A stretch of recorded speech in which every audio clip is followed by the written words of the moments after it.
Hello and welcome to the Wow Show, an hour full of stories from and for truck drivers on the road. We're going to have fun saying thank you for who you are and what you do as drivers. And we're going to talk to some people who know their stuff so that we can learn more. My name is David Binyachak. I'm your host.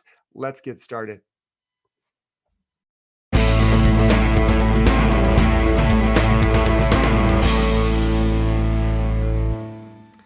It's not unusual for me to be able to run in there, hit the fifth wheel one good time and run out Yeah. and no issue come about it. But that time, the first time I hit it, it did not budge. I had to hit it a second time. And by the time I hit it that second time, the tire caught the heel of my boot and pulled my foot under backwards.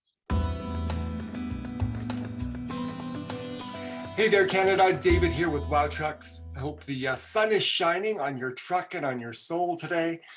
That was a clip from Galadriel Andrews. Galadriel and Jason, husband and wife, out of Tennessee in the States, are the focus of today's show. And their story is the focus of today's show. And their miracle story is the focus of today's show.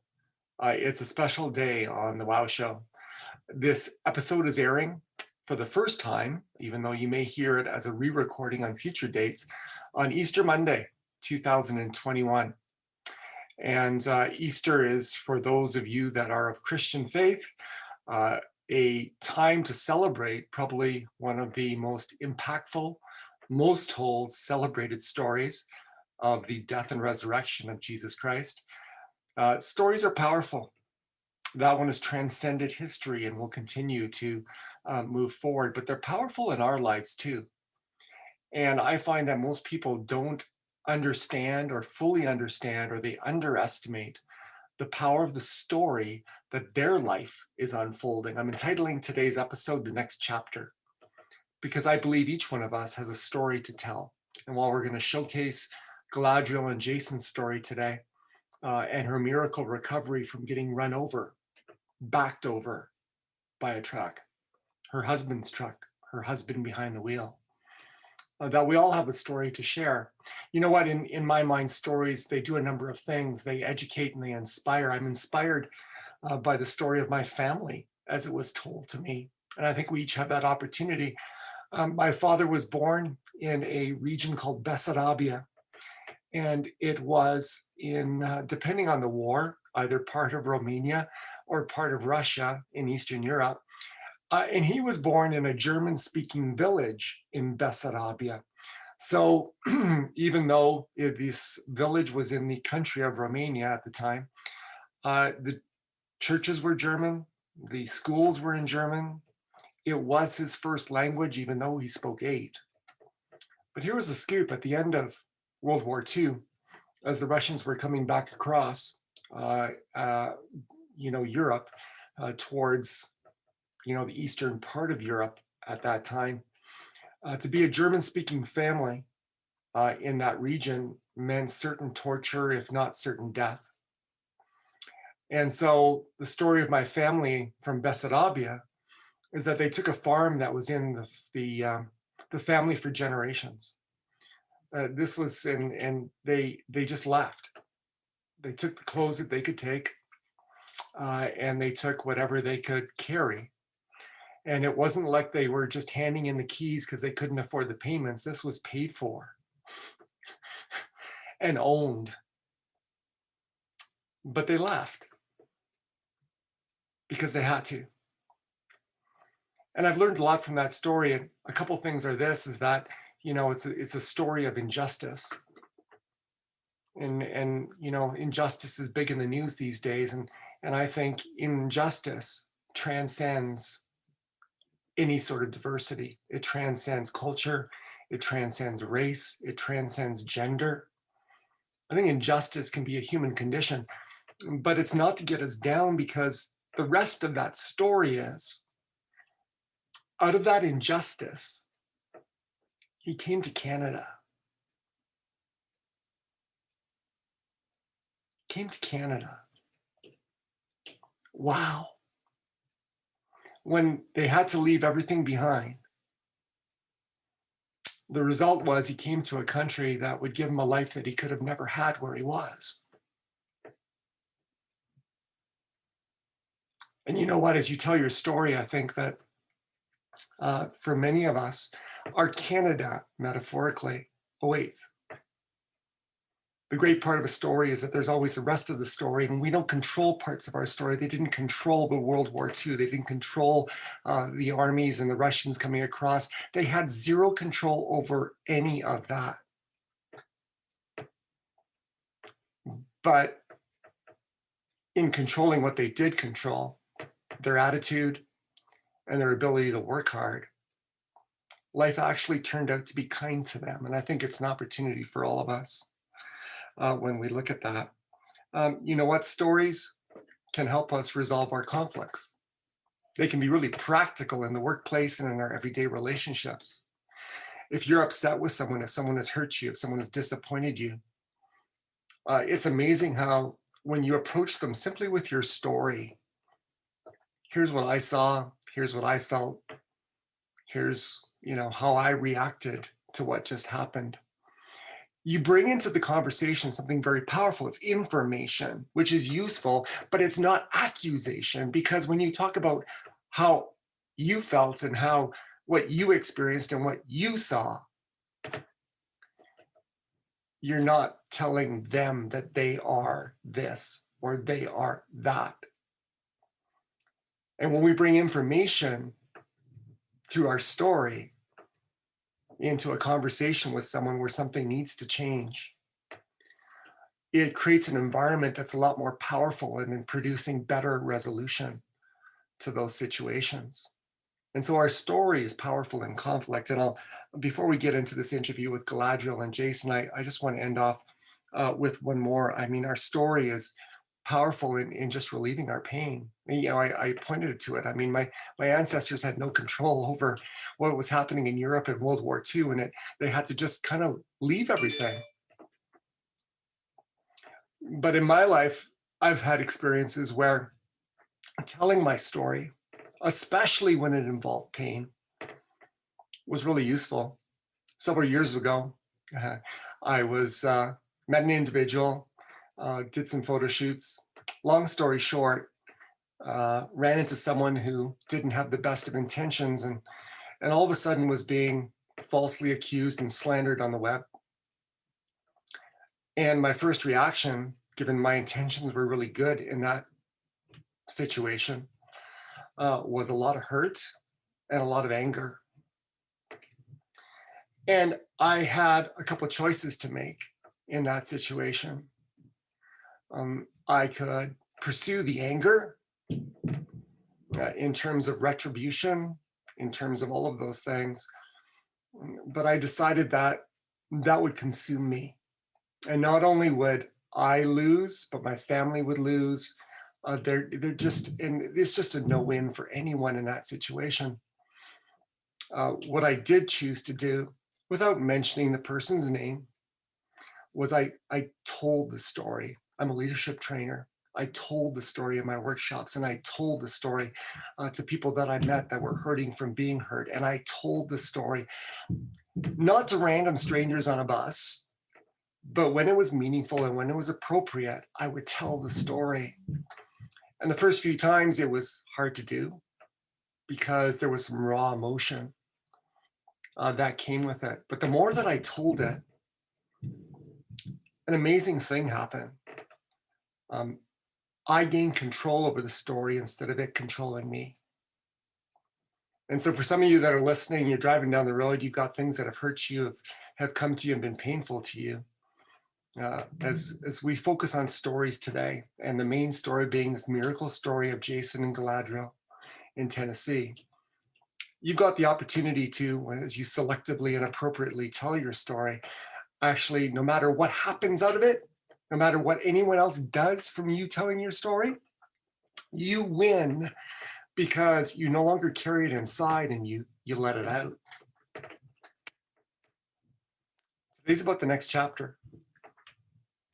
And if You haven't guessed already, after being run over by a truck, there is a next chapter for Galadriel and Jason. It truly is a miracle story. And so I want you to sit back. Stories can inspire. I think this will inspire you. Stories can give us lessons. I think this will give you lessons. There's actually a number of stories to their story. There's their love story, there's their trucking story, and then there's their accident and the miracle healing story that comes with that. I'd encourage you to take the time to listen to all three. And I'm not going to tell you what to take away from them, because the truth is we all take different things away from the same story. But what I can guarantee you, I think no matter who you are and where you're driving and what your life has gone through, there's something to take away. This is a beautiful couple. Their power is in simplicity, simplicity of thought and faith. And there's just so many layers to who Jason and Galadriel are. I was honored to be able to hear their story. I'm honored to be able to share it. And I hope, as they tell their story, that it would impact people that listen to it. So we had a chance to sit down with Galadriel and Jason and Ty Jam from All Out Big Rigs No Limits, a Facebook group, an amazing guy out of Saskatoon. They're part of that group, and that group has been one of the places that they've told their story. We sat down, we had a chance to chat. And so without further ado, sit back, listen to the story of Jason and Galadriel Andrews out of Tennessee. And you've got a number of stories. We'll start with your love story. So how you guys met and came together. And so, either both of you can tell it or one of you can tell it. A lot of times couples have different stories around what the love story was. Right. It's pretty much the same story, isn't it? Yeah. That's Yeah. good. On both views. And it was I was not in a very good place in my life when I met her, and I was doing some things that I shouldn't have been doing, and ignoring God, and just trying to I guess conquer the world by myself, Yes. and well, I was a friend of hers, which was a mutual friend of mine, which is more of an acquaintance. She had went to Colorado, and this friend begged her to come back to live with her. Well, and we had never met. Me and her had never met, but we had known Tasha between the two of us. And well, Tasha was trying to get off of a few dependents, and I just so happened to have, I believe it was Subutex or something, and because I went down that road myself, doctors had prescribed me 150 pain pills a month, and I lived that life for about 12 years because I thought I had to have them because the doctors told me I did. Yeah. So, well, I was basically sick of myself and tired of living like that, and so I was trying to get off of them, and so I had got some Subutex from somebody, and I was trying them out, and Tasha had asked me to meet her so I could give her some of them, and She drug me along for the she ride. drug her along for the ride, which it was intentional because she told me she was going to do it the night before. I didn't she know. had somebody that she wanted me to meet. I had no clue. So, and that was like on a Wednesday or a Tuesday or a Wednesday. Yeah. And then it had to be on a Wednesday because they wasn't playing cards up there. And no, it was Thursday because the next night was, or it was Friday because the next night was the races. You picked me up from work. So yeah, Friday night. So it would have been Thursday, Yeah. right? So before I left for work, Tasha said, "Oh, by the way, I can't take you home tonight. So call Jason. He'll give you a ride."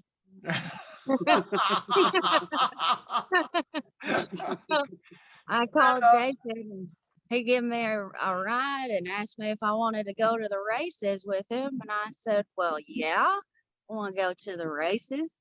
And I've been with him ever since. I Wow. moved in that night.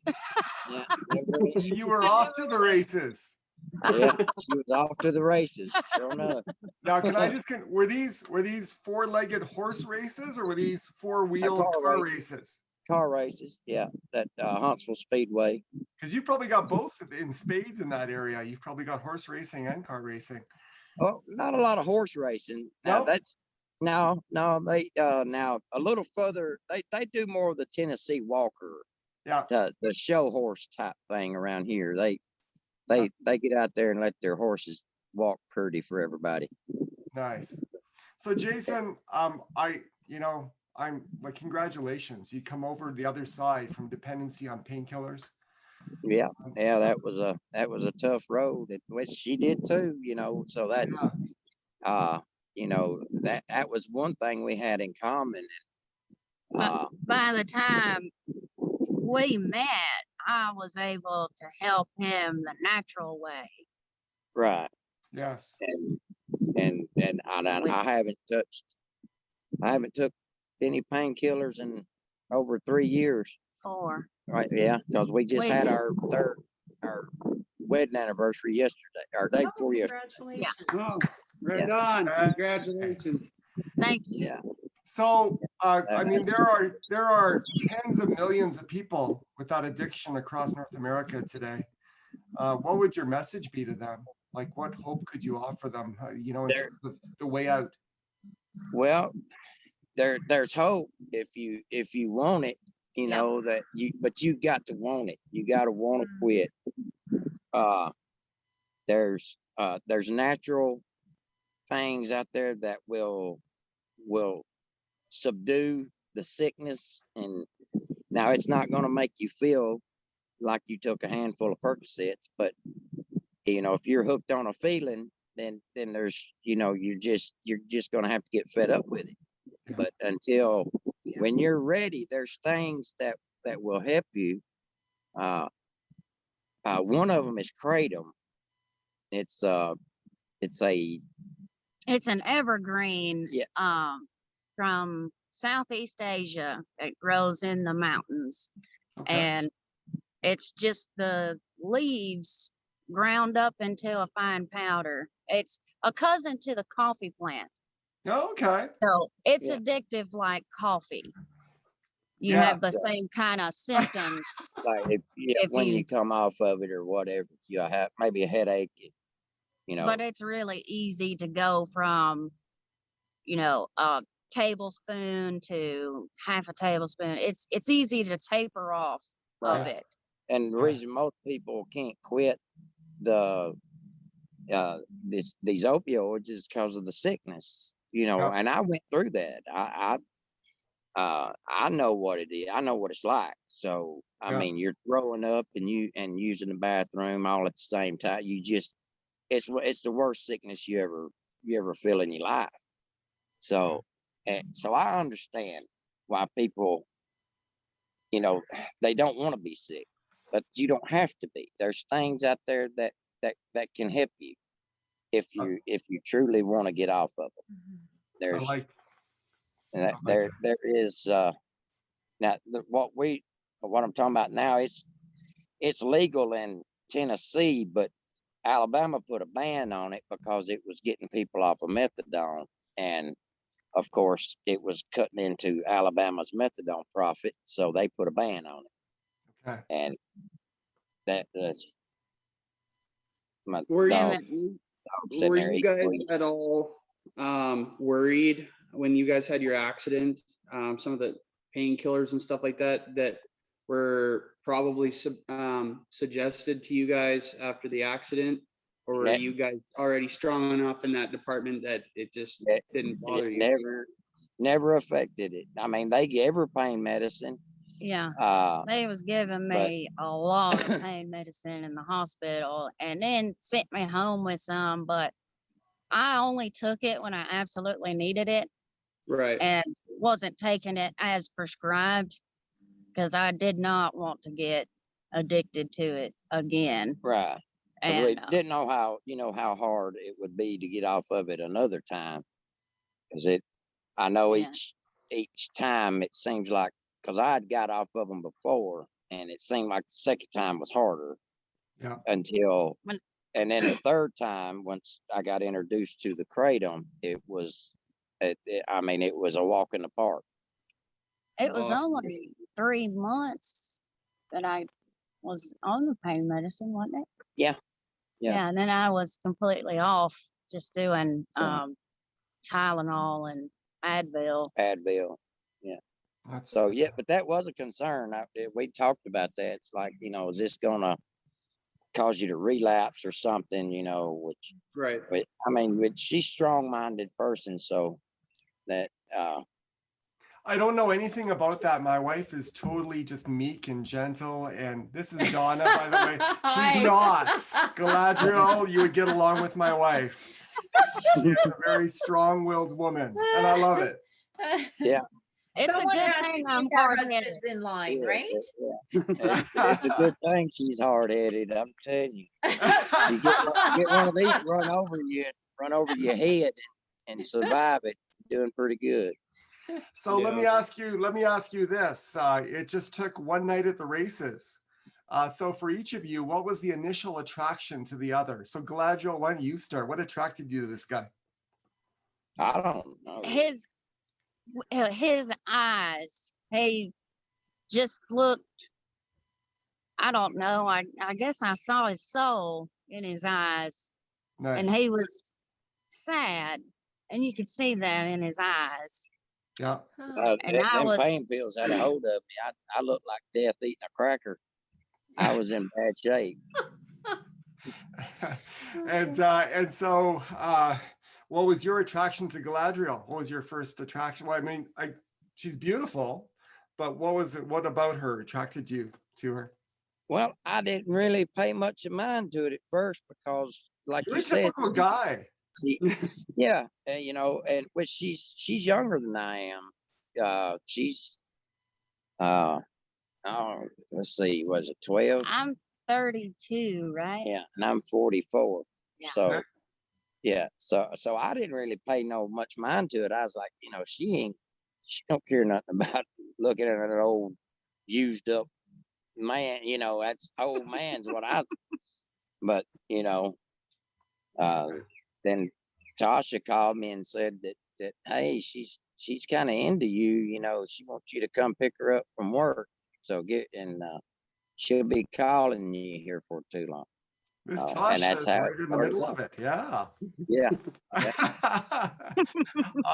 That's awesome. You know what? Even in talking for 5 minutes, you can feel the strength. So you've come from a place of being, enslaved in addiction to a place where you both are strong, and that's just an incredible story. So there's your love story, and it's good to know what that is. There's also your trucking story. So Galadriel, had you ever been involved in trucking before you met this guy? No, I did hair. Ah. Yeah. I did hair for 14 years, and when we first got together, he said it was his childhood dream to drive a truck. Yes. And so we borrowed some money from my grandmother and bought a 26-foot straight truck and went over the road in a day cab. For a year.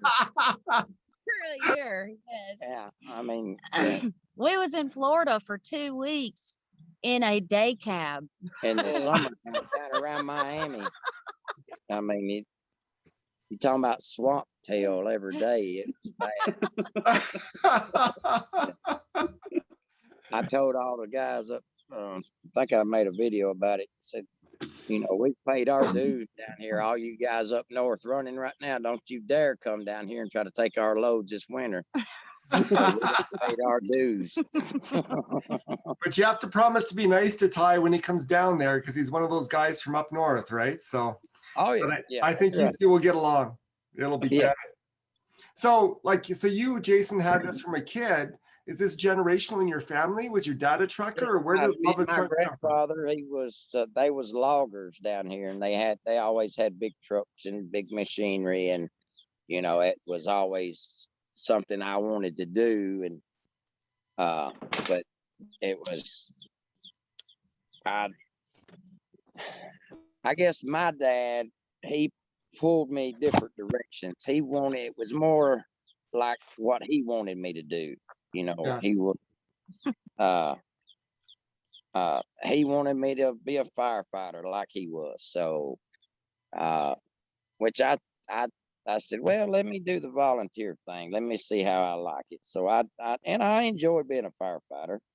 And then I got this wild hair in my head that I was going to be a police. So I went to work for the sheriff's department here in my Madison County, Alabama. Mhm. And I done that for about 3.5 years, and realized that it wasn't what I thought it was. It wasn't the brotherhood I thought it was. It was a lot of corruption and just good old boy system type deal. Yeah. And so I started my own, which my dad, which he started it in 1979. We had a pest control business, because that's big down here. 'Cause, I mean, there's bugs of all kinds, and so I done that and built up a pretty good business. And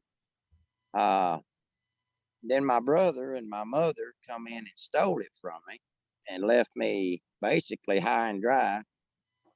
Uh, so I had to start all over, and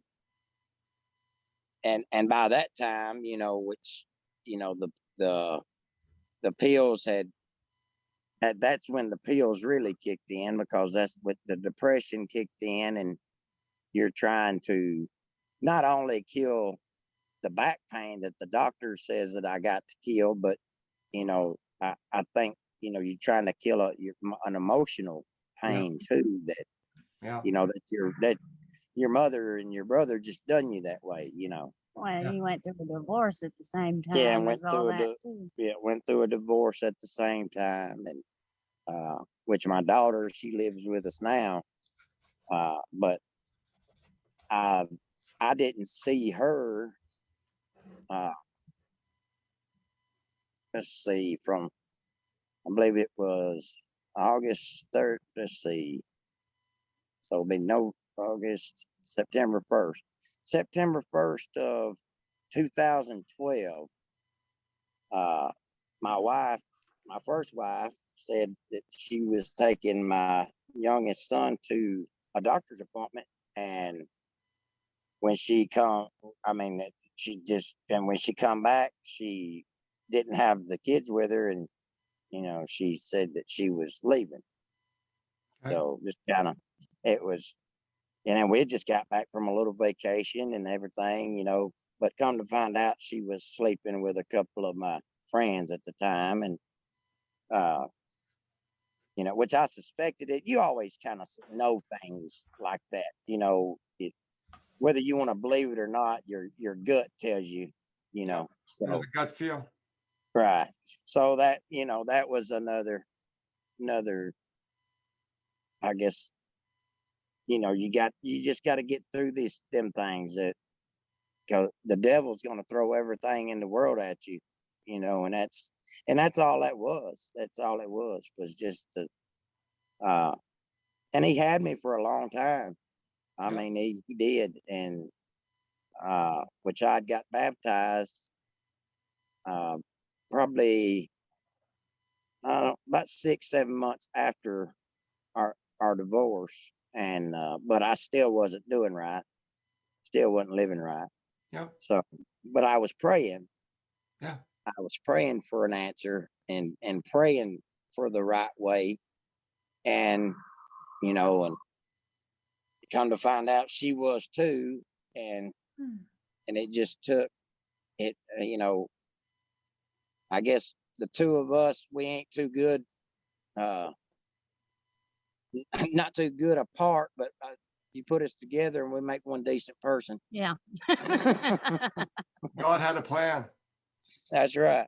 Yeah. Well, I'll let you know, Jason, he's working on all of us. Yeah. That's right. He does. There's, I mean, nobody on this call and nobody listening to this call that's perfect. that's right. We all fall short. Yeah. And it's grace that kind of gets us through. It is. Yeah. I mean it, and the power of prayer. People just gotta. I mean, it's real. You know, I know a lot of folks that don't believe in it, but I think we have touched them. You know, just the ones around here. A lot of people that didn't believe, and a buddy of mine, matter of fact, he just had a heart attack. It wasn't 2 days before the accident, he was talking to me on his porch about if God was real. And, you know, which I was trying to tell him, yes, you know, he's real and not, you know, but, and he's saying, well, why is this happening? Why is it, you know, why does babies have to die? And why is cancer and all that? It's like, man, that's, you know, the devil has got just as much power here on earth. And he will, and he's a trickster. He's going to do everything in the world to make you think that there is no God. Yeah. You know, so you got to, once you know the devil and know him, then you can get right with God. That's the way, because I had to know him. I had to get to know him. And when I got to know him, of course, you know, I can say I beat him, but I didn't beat him. Jesus beat him, but he beat him through me, you know. So, and then when you turn away from him, he's really gonna come at you. Yes. That's when he's gonna throw. I mean, he's gonna throw everything at you, but the kitchen sink to get you to And the kitchen sink. and the kitchen to get you to turn away from God, you know. Yes. Fall back into old ways. Yeah, fall back into your old ways, you know, because we are weak. We're and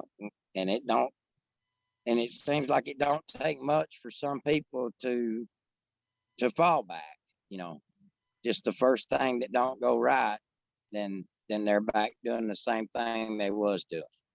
You know, Jason, can I say this, that in my experience in my life, I relate, and if somebody's weakness brings them to God, then they're strong. And they're strong. That's right. Yeah. Yeah. We all have weakness. That's right. Well, see, it was like, you know, my addiction was my weakness, and I hated myself. So and that's what really brought me to God was my addiction. I was praying for a better way. Yeah. Yeah. And I couldn't do it by myself. You know, it's that stuff is real strong. Yeah. I feel bad for people that's out there still on it, and you try to talk to them and tell them, but you know, some people are just hooked on a feeling too. Yes. But you don't have to give up praying for them, because there is so much power in prayer, and you keep praying, and God can answer those prayers in very unique and unusual ways. That's right. That's right. You know, go ahead. You're going to say something. No, I was just saying that's right. That's 100%. Yeah. Yeah. Okay. And so, you know what, it's that question that you raised, is God real? I don't blame a lot of people, because a lot of people view God through the church, and there's a lot of hypocrisy because the church is full of humans. It's not a condemnation of the church. They're just full of people like me who are a walking billboard of imperfection. and, That's right. and so they get hurt. But, Yeah. I encourage people, if you're on that journey, you can talk directly to the big guy and he'll never. That's right. That's right. And that's which the Bible speaks of, that the people in the church will turn people away from God. Yeah. Yeah. So it's, I mean, it's happened to us. It's happened to everybody. You just gotta, it, and it don't matter what church you go to, you're gonna have bad apples. Yeah. And Sister Bertha better than you over there in the corner. She's always ready to. Did she go to your church too? Yeah.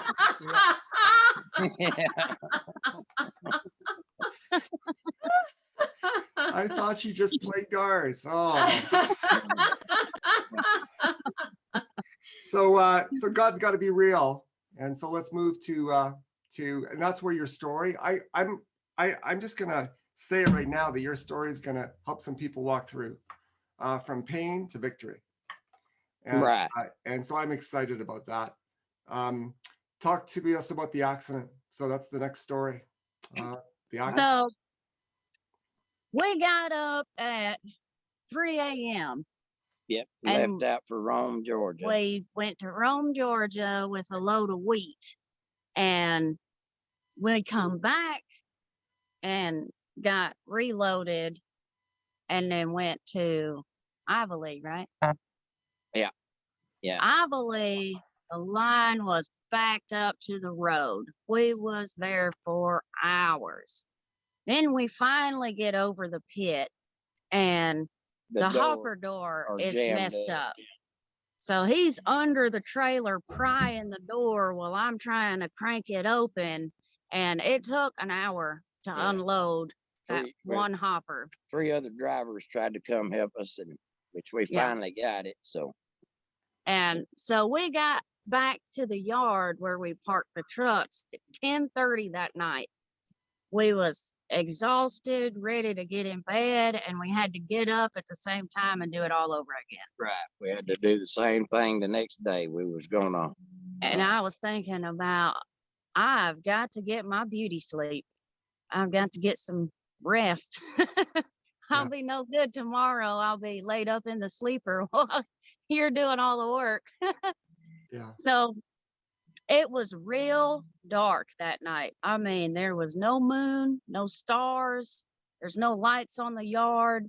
And the truck he was driving for the farm he was driving for, the trucks aren't maintained very well. The truck had no lights. I mean, daytime running lights, that was it. No headlights, no backup lights, no work lights, nothing. So he was using the brake light glow to see where he was backing up. He had unhooked from that trailer that was messed up, and he pulled in front of another trailer. It was full of wheat. Well, he stopped, and I noticed that the fifth wheel was hung up.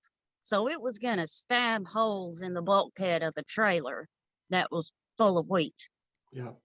And the neighbor lady come out there and was talking to me because her son is special needs and he's always out there waiting for us to get home so he can say hi to the truck drivers. That's awesome. He's so sweet. He had to tell us about his day and his first day back at school, because that's when the COVID was real bad, and they had all the schools on the internet. They didn't have internet. So he was just so tickled that he got to go back to school. He had to wait out there for us to get back to tell us about his day. And then his mom come out. Are they still there? Yep. We're here. Oh, okay. I lost the picture. We lost the picture there. That's fine. We can hear you. Tyler, I think, is having some problems, but that's okay. I can hear you fine. Okay. Well, his mom come out there. She worries about him. Me and her got to talking. We was standing in between the trailers. And that's when I noticed, when he stopped, that's when I noticed that the fifth wheel was hung up. And I knew he couldn't see. There's no way he could see really anything. Maybe the outline of the trailer at best. But I thought, surely he's going to get out and look and see where he's at. I mean, it's so dark. And I run in between the tandems of the truck and hit the fifth wheel. I was like her. I was trying to save an extra maybe 15 minutes of sleep or 5 minutes of sleep or so. Yeah. I was just gonna go on and just back up and hook up and hope for the best. Yeah, and just yeah. I mean, well, you expect the equipment to do what it's supposed to do. The fifth wheel's supposed to fall back down like it's supposed to. I've never seen a fifth wheel do that before. Yeah, that was weird how that one done. I mean, it just stood straight up, and which the old trucks wore out anyway. So, and the fifth wheel's got so much play in it, it feels like the trailer's trying to come off when you take off or when you stop. You feel that slack in it. It'll slap that fifth wheel real good for you and just jar the cab of the truck real good. Yeah. Well, it's not unusual for me to be able to run in there, hit the fifth wheel one good time and run out. Yeah. And no issue come about it. But that time, the first time I hit it, it did not budge. I had to hit it a second time. And by the time I hit it that second time, the tire caught the heel of my boot and pulled my foot under backwards. So the top of my foot was on the gravel and then the tire was going over the heel of my boot. And I was creeping. I was creeping back because I was thinking, well, if there's a problem, she's gonna come slap on the side of the truck. So I've got my foot on the brake and just letting the truck idle back with my foot on. I'm holding the truck back with the brake too, because the brake light glow is the only light I've got back there. So, and I could see the outline of the trailer. So I done lined it up, and I that's what I mean. I thought I was all good until the neighbor lady, she come over there and slapped the driver's side Getting door. ahead. Well, what I did? You're getting ahead. Fill us in, Galadriel. So I'm just telling my part of it. When my foot started to go under, it slammed my knees into the gravel and the front of my body into the back tires. And the back tires was scraping me up as the front tires was running over. I mean, from my feet to my head. And I never passed out. I never blacked out. I remember every second of those tires going over me and just the sound my back made when every single vertebrae popped. And then it squeezed every bit of air out of my lungs. And then, I heard a crunch when it went over my head. But once it cleared my head, I got up and got away from the truck because them steer tires would have killed me for sure. And that was the only time that woman that was talking to her, she never knew she was getting run over. I mean, she never seen it. It was so dark. But it was. They said that she stood up and said, "You run over me," and that's when that woman come and slapped the side of the truck and said, "You run over your wife." Well, of course, I stopped the truck, get out and run around, and she's 5 feet away from the truck. So I'm like, thank God I got her leg or something, she's not hurt bad. Well, I roll her over and there's just blood pouring out of her eye sockets, her nose, her mouth, her ears. Nobody should ever see that. It was awful. So she tried to pass out on me, and I kind of shook her, and I made her promise me that she wasn't gonna leave me, you know. And she, of course, she thought that was the dumbest thing for me to say because she didn't think she was hurt, that bad. And I wasn't in any pain, but it was so crazy because once my foot started going under, my whole body went limp. Like God took all motion and muscle out of my body. It was crazy. You think in that situation you would try to fight or get out, but I went limp, let it happen. Galadriel, do you know what your name means? Well, it's from Lord of the Rings. But you know what it means? No. It means a maiden crowns by a radiant garland. And so God had himself wrapped around you. Mm-hmm. Yeah, I have no doubt about that now. You are true to your name. And he is true to your name, the name that was given to you. That's awesome. Help me understand this. Like you just had tires crush your back and you got up and walked over. It broke her hip in half. It broke her pelvis in half. My pelvis was 5.5 millimeters apart. The doctor said that the only thing holding my legs into my hips was soft tissue, that if I tried to walk, that they would have just ripped out and it would have been a lot more internal damage. Yeah, they said there's no way that she got up. It was no physical way possible. But wow, she did.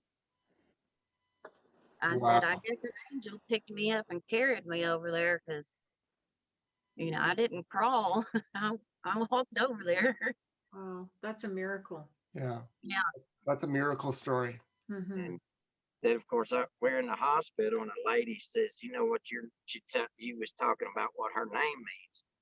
And I don't know if this is true, but she said, "Do you know what my name means?" And she said, and I said, "No, ma'am." She said, "It means that you're a healer. That Jason is for the name.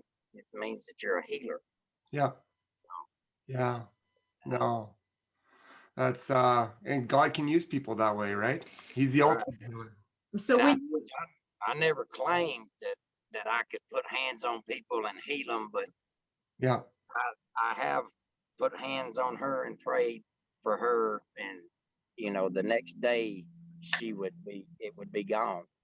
What was I mean, it's weird. And I still don't claim to say I can do it, but all I do is, it's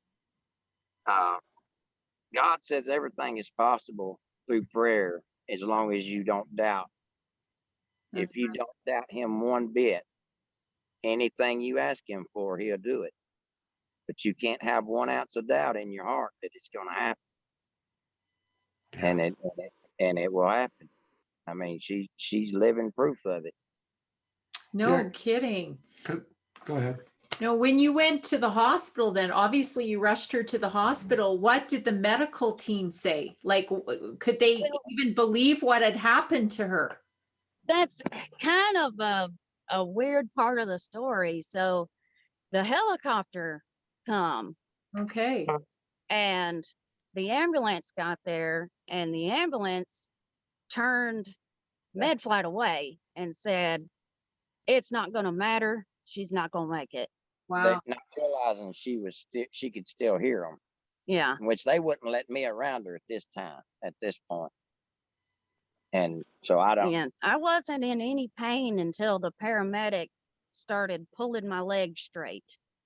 And I was yelling at him, "My back is broken. I can't do that. I need my legs like this. Stop pulling on them." Yeah. And he said, "You're moving too much. Your back's not broke." But, they didn't put a neck brace on me or anything. All they did was put one strap over my chest on that board and stuck me in the ambulance. Yeah, they didn't think she was going to make it. So that was. But my skull was broke. And of course, they loaded her up with fentanyl and caused her to crash They basically overdosed her with fentanyl, which Yeah. we found that out later through the Medical records, the records. medical records. So she didn't Yeah. crash because of her injuries. Her blood pressure and everything was spot on, perfect. Yeah, how Everything. crazy is that? I was in the ambulance, my blood pressure and all my vital signs were completely normal, like nothing happened. Wow. Well, It wasn't until I forget how it was like, I don't know all it said was 50 on the report of fentanyl. So whatever 50 is, and it didn't say 50 cc, 50 whatever milligrams. It didn't say 50. It just said 50. Yes. So, and But my skull had broke from temple to temple all the way around. The back just kind of popped open. a bilateral. Yeah. Right. And when it broke, say the right side of my face was on the gravel and the tire went over the left side of my face. And it crushed the bones in my ear, which that severed the nerves in my face. So the right side of my face was paralyzed completely for a couple of months. And I was completely blind when it happened. And it was so dark outside, I didn't know I was blind until they shined the flashlight in my eyes, but I was completely blind. And then when they finally let him in my room to say goodbye to me, Yeah. I got the sight back in my left eye. But it took, 3 months, 4 months to get the sight back in my right eye. Right eye. And well, she wore glasses before the accident. Well, now she's got 20/20 vision. Yeah. Isn't that another miracle? My goodness. The eye doctor, all he can say, that's all he could say was wow. Wow, just wow. I said, there's, and I think he is one that we've kind of maybe have turned his way of thinking. Yes. Because I don't think that he was a believing man, No. but I believe I believe he does now. My brain was bleeding out of my ears and nose and mouth and eyes. And then it was just bleeding out of my ears for a few days. And when they said something about brain surgery, it stopped. It stopped. And it was just spinal fluid coming out of my ears for about 2 weeks. The swelling started going down and everything. They said that they was going to have to go in there and relieve the pressure, and it just stopped. So did you have many surgeries, or did you not have to have any surgeries at all? The only surgery I had, they put a giant screw in my hip to hold my pelvis together. Wow. That was it. So that's amazing. That is absolutely incredible. So what what were the doctors saying as you were laying in the hospital? Making this comeback that you're not supposed to make? Like were they giving you much hope at this time, or what was happening there? I think they were dumbfounded. Yeah. I got all the best doctors because they had never seen anything like it before, and they all wanted to be a part of it. Yeah. They all wanted to be to see if they could lend a hand. I don't think any of them could have dampened my spirits. Her ear doctor, what's his name? Bricado. Yeah. Now, every time we go see him, he has to stress to us. He's like, "Do you realize that she should have died? Nobody that I have ever seen, and I've been doing this a long time." He's like 35 or 40 years. He said, "I've never seen anybody live through the injuries like bilateral she had. break. A bilateral break In the skull. Wow. He said, he said, at best, if she lived, she should be a vegetable. but she's sitting here talking to me coherent and can understand every word I'm saying and can get up and walk. And he said it just blows him away. Yeah. And I told him, the power of God is, it's something else. If you give him a chance, he'll show you. He said, "Oh, you don't have to tell me. I know." So he's already a believer. But Well, when I was in the hospital, I don't think the doctors really knew what to tell me. yeah, They wasn't really telling just me like Mercado said, anything. he said there wasn't nothing we could do, and it was just all her willpower and God's almighty power. That was Yeah. that was what got her going. There, because the only thing the doctors could do was the hip surgery or the pelvis, to put the pelvis back together, because it broke it in half, but it He said spread her out like 5 millimeters. 5.5 millimeters. Yeah. And he said he has never seen an injury like that with no internal injuries. The only thing that happened to my insides, it cut my spleen. And it only bled for like 3 or 4 hours, and then it stopped. It healed itself. Wow. Wow. Do you know what? So go ahead, Ty. When you were saying when you were being run over, you felt like every single one of your vertebrae being cracked. So that was just like a really crazy chiropractor experience. You never actually damaged your vertebrae. Yeah, it fractured my neck in a couple of places, but it didn't do any damage to my back. My back didn't break or fracture anywhere. And I haven't had any back pain since I got run over. And I used to have back pain all the time. Yeah, she joked with a few people and said, "Well, just let him run over you." Right. I was gonna say, there's not too many people who get cured from things that get better after they're run over by a truck. Wouldn't recommend it, hey? So don't waste your money on that chiropractor. Just come over here and let him run over you. So how much do you charge Jason for every session? Yeah, it's I don't even know what to charge for that.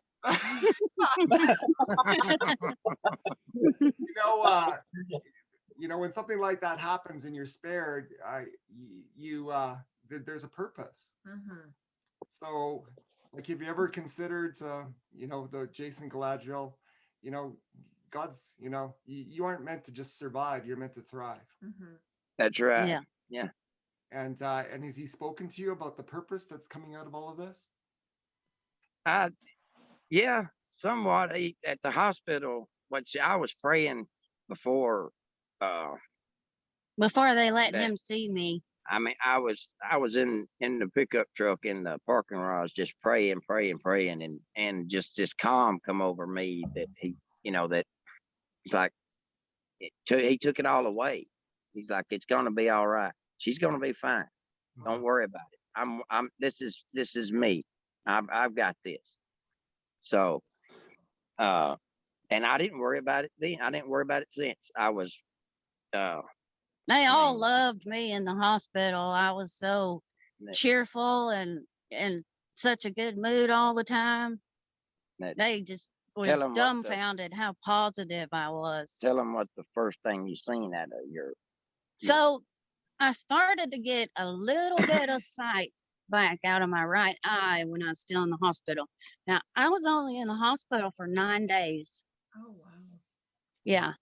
Wow. And I was looking around as I was eating, and I was looking down, and I noticed I could see my leg.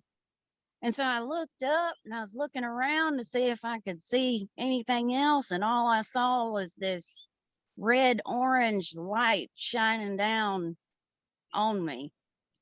It was pretty profound. Wow. That's cool.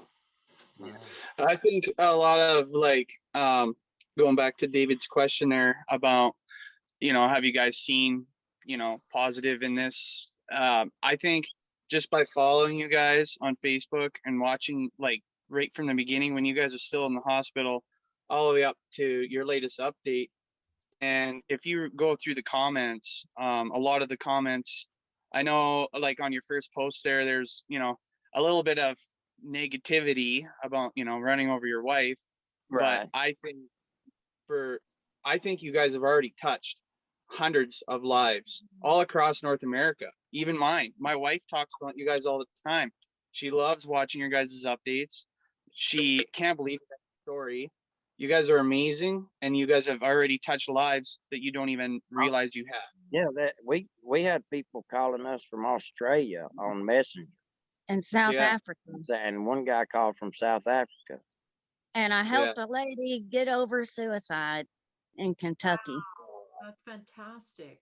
Wow. She said she was going to commit suicide that night, but for some reason my story popped up on her news feed, and she started watching the other videos and decided that It wasn't it's not that bad. Yeah. You guys are amazing. The power of your testimony. Like, what an incredible testimony, you know, and to encourage other people that are in impossible situations or hopeless situations to know that there is hope. There is Yeah. hope. You know? There always is. There's always, I mean, everything is possible. I mean, to Yeah, get run over by a 20,000-pound truck and not have, you know, that many injuries. I mean, I broke my skull, fractured my neck, fractured my leg. My foot didn't break. Do y'all believe that? My foot did not break. And it went under backwards. It doesn't even bend that way. That's a God thing. It stretched out the tendons and ligaments, but it didn't break my foot, didn't break my back. Just fractured my hip real good because the edge of the outside tire went over that hip, and The center tire went over you. the right center straight down. tire went straight down the middle of my back. I had a tire track all the way up my back for about a week. Wow. Wow. Yeah. So looking forward, what are your plans? What are your you know, what do you look forward to doing in the next little while?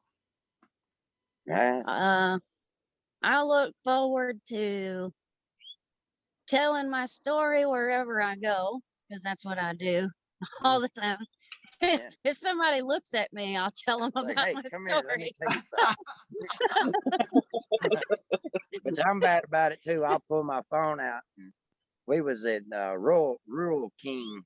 It's a kind of like a Like a co-op. kind of like a co-op place here, and It's an all-in-one store, but better than Walmart. yeah, and so we was this couple. You know, I talked about it being our anniversary, and she wanted them earrings and a ring that she's got on now, and they had it there, so we went by, and this couple walked up after the lady had got it out of the glass case for us, and we got to talking to them, and you know, and I just pulled my phone out and I'm like, look, can you believe this? This was her 6 months ago, you know, and I mean, it blows everybody away, you know, to see her pictures and to see what she looks like now, you know, and it's only been 6 months. You can't tell that my face was paralyzed. It's a little bit weak, but you can't tell. No. I mean, you know, I mean, this side didn't move at all. I had to relearn how to drink and how to eat.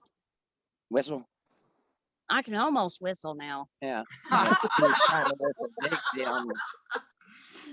be a celebration day when you can do that too. That's awesome. Yeah.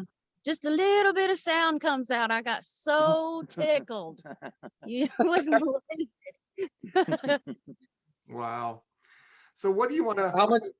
Oh, go ahead, Ty. I was just gonna say, how much more recovery do you have medically wise? Like, are you pretty much like back to normal, or is there still possible surgeries in your guys' future or anything like that? The only thing we're looking at is an ear surgery where they put those broken bones back into place because sound isn't bouncing off those bones like it's supposed to. Yeah, they're kind of, when And they said they healed, but they healed up like jagged and stuff. yeah, And it's not straight like so, they're supposed to be. and then And there's a hole in her. because my eardrums exploded when it run over my head, and the entire eardrum was blown out, and then it was half the eardrum was a hole, and now they say the hole's getting smaller, so we're gonna wait 4 more months to see if I need to have a surgery to reconstruct the eardrum. Mhm. But it wasn't. I mean, we went to the ear doctor. It's been about a month and a half ago, and or 2 months ago, and the hole was like humongous. He said it was And half of the eardrum was a hole, and now of course, it's just a he small hole. sends her to this the surgeon, and then it was like, God took God took action. He's like, no, you're not gonna touch her. Let me show you something. And when they checked her the other day, he's like, I don't see what Picado was seeing. That hole's not as big as he says it is. It's small, So, but I mean, I was there when he pulled the scab off of it. The scab was, well, she'll tickle you. It was bigger than a full deer tick. Yeah. And the scab was. Yeah. It was big. Yeah, it was huge. We had a couple deer in our yard this morning. I hope they didn't leave any ticks. And she said it was fatter than a deer tick. But I'm going Wednesday to get a demo for hearing aids to see if the hearing aids make the ringing a little bit quieter. And because I have a problem with background noise. Like if we're in a restaurant or something, I can't hear what he's saying to me because the background noise is so loud. Yes. So, but I'm probably, I'd say confidently 95% back to normal. Yeah, at least 90. Yeah, I mean, I was gonna say 90, but 95. Yeah. If she would stay off the equipment, and quit jarring herself around, she wants to get on skid steers and stay on them for 12 and 15 hours a time. And it's like, well, I need to finish this driveway. I need to do this. And there's a lot of work to do on a farm. And Yes. and so she jars herself around, and then she's laid up for 2 or 3 days hurting. And I've got to hear that,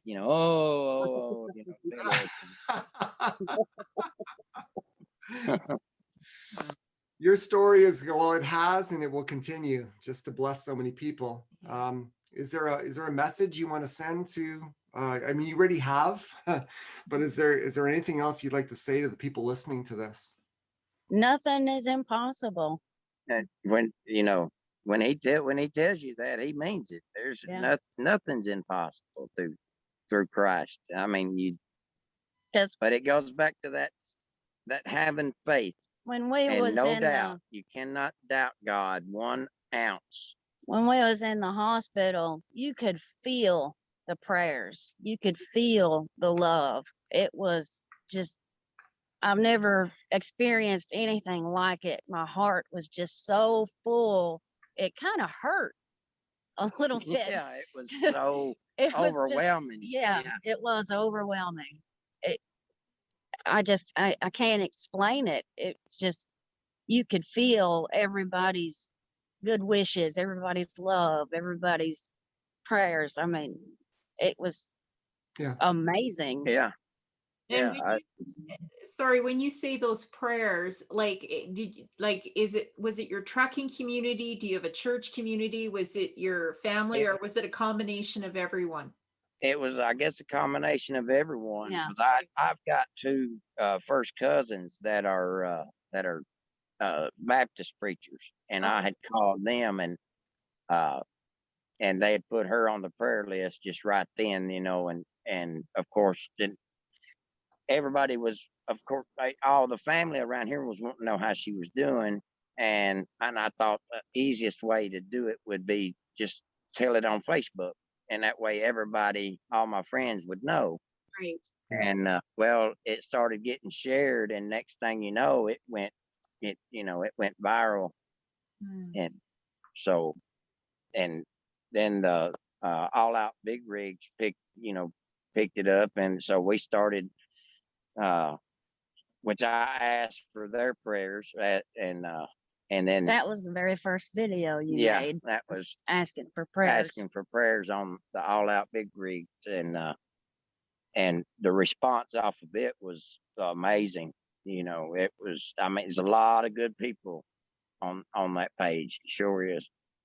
And that, I mean, it's when we was down and out, you know, and I wasn't working and having to stay at home with her all the time, there was several of them that sent us money, and, you know, and I don't necessarily want to name any names because I don't think they would want me to, but there were several of them that sent us cash and brought us food and yeah, brought me some goodies, and Nice. one of the neighbors brought me some hair dye, and Jason highlighted my hair for me. yeah. Great. It was called Salon Jason. Add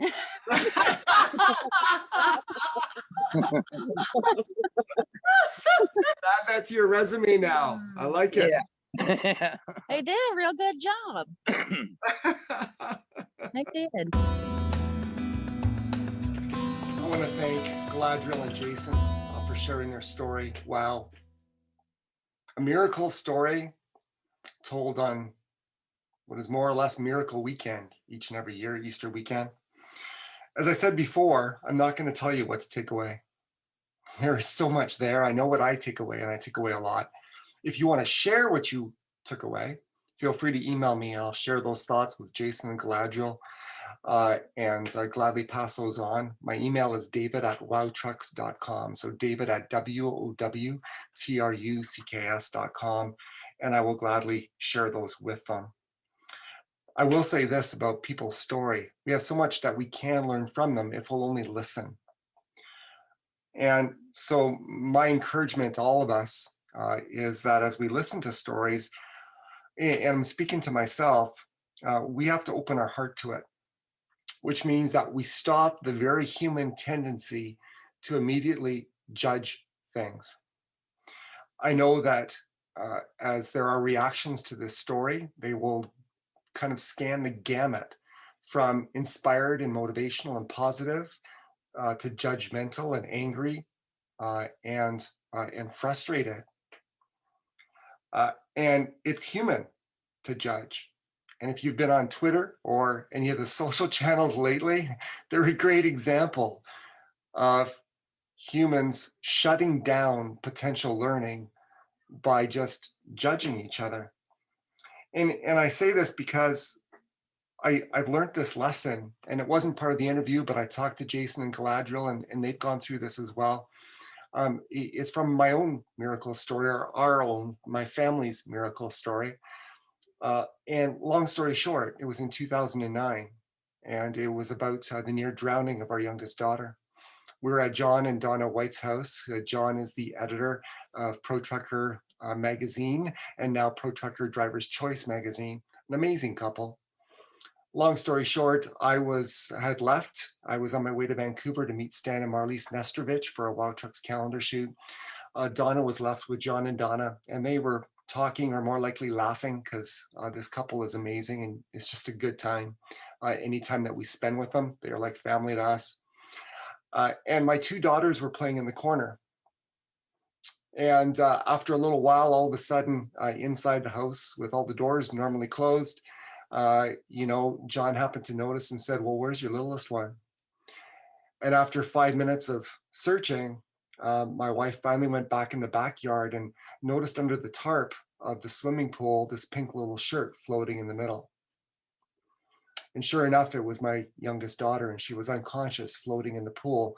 The tarp was transparent. It was a perfect fit. And in post conversation, she simply thought it was a floor. And she had made her way out to the backyard and attempted to walk on this floor, and it ended up in the pool. And John was a hero that day. He saved her life. He had taken CPR 30 years earlier. And because he had done that, he was able to help revive her while the paramedics and 911 were on their way. It's a miracle story because she was one of 2 kids out of, I forget how many, I think it was like 38 that summer that ended up in pools or in water in Canada. She was only one of 2 that survived. And not only survived, but thrived. There were no ill effects. We were worried about what it did to her brain, what it would do to her body, but there were no ill effects from that particular event. So we have our own miracle story, and we could spend a whole show on that one. But here's the scoop. It was the main news story in Vancouver that night. Because not just 24 hours earlier, there was a drowning of a grandmother and a grandson. The grandmother found the grandson in the pool, struggling, and jumped in to try to save him, but didn't know how to swim herself, and they both ended up dead, having drowned in the pool. And while, the news story did not include our names because they did not know who exactly we were, it made its way onto social media, the Twitters of the world and the Facebooks of the world. And during that event, as I took a look at some of those stories that were on there, it was hard to look at the comments. Comments like, these parents should be in jail. What useless parents, morons. And it was hurtful because they didn't know our story. They had judged. They thought we had left her alone for 4 hours. And the truth is, as parents, being vigilant, responsible doesn't mean you can be behind your kid's back within 2 inches every single second of the day. And these things happen in a heartbeat, and this thing happened in a heartbeat. When we judge, we stop listening, and we lose the value that comes out of stories. Today's show is titled The Next Chapter, and I am truly excited about the next chapter for Jason and Galadriel. They're an amazing couple, and you already heard in the interview that their story has helped a woman not commit suicide. Their story has inspired so many people.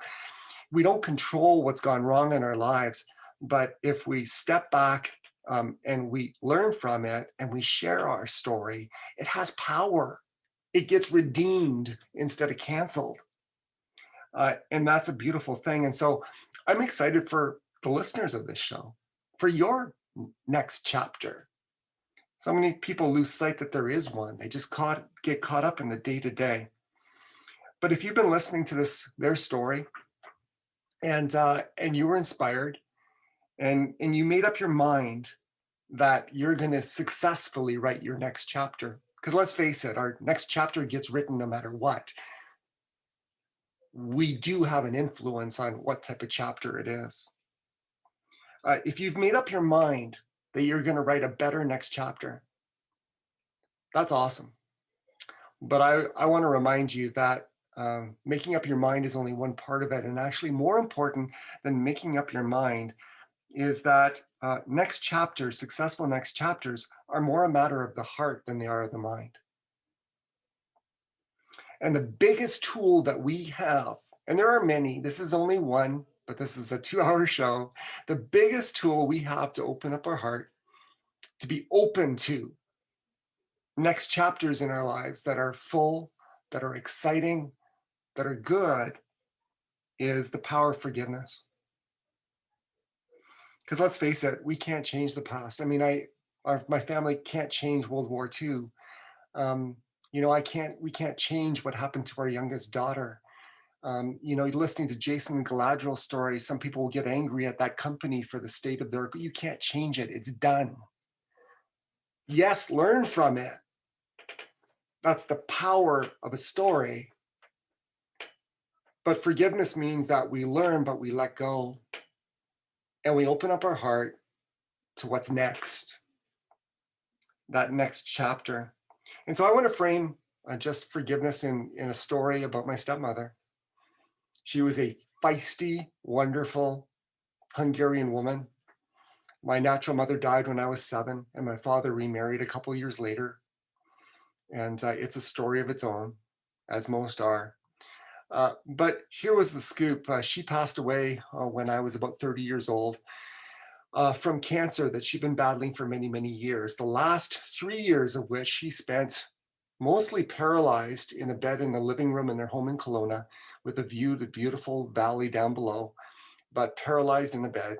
And my dad would take care of her, and a doctor would come in every second day. Now, for the first little while, what would happen is the doctor would come in, and as I would be there, because I didn't live there anymore, I was in university and had my jobs and so on, he would come in and ask her how she's doing, and the feistiness in her and the fighter in her, which was amazing, would say, you know what, I'm going to beat this thing. You just wait and see. I'm getting out of this bed and I'm going to beat this thing. And visit after visit after visit, it was kind of the same conversation. During that time, I got to witness some other conversations. You see, I was lucky. To me, she was a mom, not a stepmom. She always wanted a son, never was able to have a son. When she met my dad and looked down, it was hope renewed because she saw this 7-year-old boy at the time, or 9-year-old boy at the time. And like, just kudos to her. But to other people, because she was a woman of big heart and she loved people, out of love, what she thought is what she said within 0.00001 of a second. And so I don't know if you have people in your life that just automatically say what they think. That was my mom. And it hurt some people. And the big guy gave me glimpses of these conversations when I was visiting, where she would be with people and I would overhear the conversation, and she one by one would say things like, you know what, back in this particular year or in this particular circumstance, I wanted the best for you, but I know what I said probably hurt you. Will you forgive me? And one by one, obviously they were still coming back, so the hurt wasn't bad enough for them to cut off all ties. They did. And you could tell that they were touched. But so was she. Forgiveness works on the forgiver and the forgivee in equally powerful ways. Almost to the point when she had gone through her request for forgiveness, the doctor came in, and you know what? Her life was not good. Lying there in the bed with full of cancer and being paralyzed, that's not quality of life. And if you believe the life after is going to be a lot better than the life she was experiencing. And so the doctor came in, and I was there, and he asked her how she was doing, and he was expecting the same old, but he didn't get it. She just had peace. And she says, no, it's okay. And within a week, she passed away to something better. And many years later, fast forward, in my home here in Calgary, I was flipping through a box of old stuff, and I found her old Bible. And I was flipping through it, this article from Ann Landers. I don't know what year it was written. I should probably look that up. Happened to fall out. And, it gave me a glimpse as to what triggered that change. And I don't know for certain, so this may be a story that has no foundation in reality, but I believe it had an influence on her because it meant enough to her for her to tuck away in her Bible. I think it made a difference. And I'm just going to read it to you because, like I said, if we want our next chapters, I'm speaking to myself. We all have hurts. We all have areas that we've been hurt, we've been angered, we've been done by, and it wasn't good. But if we hang on to it, we're the ones that lose. So here's the poem.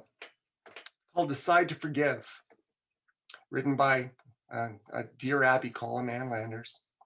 Decide to forgive, for resentment is negative. Resentment is poisonous. Resentment diminishes and devours the self. Be the first to forgive, to smile, and to take the first step. And you will see happiness bloom on the face of your human brother or sister. Be always the first Do not wait for others to forgive, for by forgiving, you will become the master of fate, the fashioner of life, the doer of miracles. To forgive is the highest, most beautiful form of love. In return, you will receive untold peace and happiness. Here is the program for achieving a truly forgiving heart. On Sunday, forgive yourself. Monday, forgive your family. Tuesday, forgive your friends and associates. Wednesday, forgive across economics lines within your own nation. Thursday, forgive across cultural lines within your own nation. Friday, forgive across political lines within your own nation. Saturday, forgive other nations. Only the brave know how to forgive. A coward never forgives. It is not in his nature. An amazing poem. Decide to forgive. And in my experience, it's what opens up our heart to something better. Once again, I want to thank Jason and Galadriel for sharing their story. This is Miracle Weekend, and that is a miracle story. And to our listeners, I'm excited about your next chapter. And for it to be a great one, an exciting one, open up your heart to let that happen. You guys and gals are essential. What you do makes this country run. You deserve exciting next chapters. So as we conclude, I want to thank you for what you do. I want to thank you for who you are. And we'll catch you on the next episode of The Wow Show. God bless.